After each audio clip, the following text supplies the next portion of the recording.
Mary Netherton Daily Chronicle, Morning Edition, February 14th, 1926. Good morning, gentle listeners.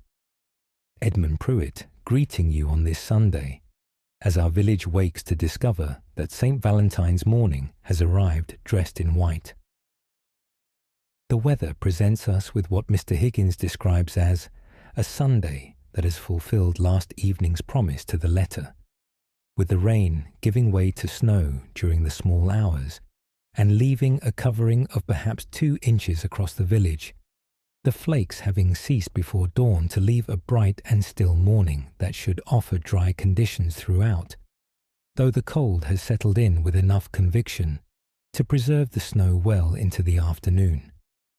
The lanes bear the marks of early footsteps, where churchgoers and tradespeople have already broken through, and those proceeding to worship are advised that shaded stretches near the churchyard may prove slippery where the snow has compressed underfoot. The tea room announces a Sunday special of heart-shaped shortbread with rose icing, which Mrs. Hartley describes as a small celebration for those who take pleasure in the day's sentiment, though I suspect they will prove equally popular among those who simply appreciate a well-made biscuit.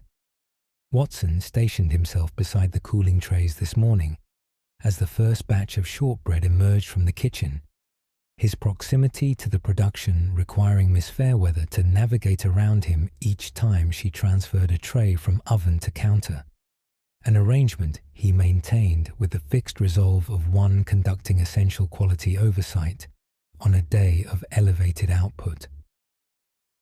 Mrs. Barnes's leghorn hen produced this morning's egg at 7:15, then retreated promptly to the straw-lined depth of her shelter, where Mrs. Barnes reports the bird arranged herself with the unhurried satisfaction of one who considers the morning's obligation discharged and the snow a matter best observed from indoors. The Reverend Holloway's sermon this morning will address the theme of steadfast affection within a community, a subject the Reverend notes is well suited to the calendar's occasion. The service will also carry particular significance with the first reading of banns for the forthcoming marriage of young Mr. Willoughby and Miss Olive Allingham. The Church Flower Committee has prepared an arrangement of early snowdrops and winter stems that Mrs. Hammond describes as quietly fitting for the day. I am pleased to share that the Valentine's cards prepared by the younger pupils of the village school were delivered to their intended recipients throughout the village yesterday, and the response has been most affecting.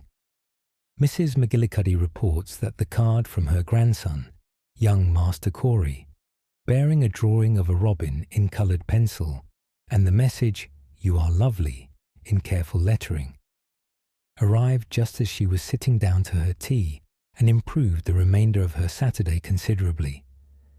Several other recipients have expressed similar delight, and Mrs. Fairchild notes that the children took to the endeavour with such enthusiasm that she anticipates little difficulty persuading them towards similar acts of kindness when future occasions present themselves.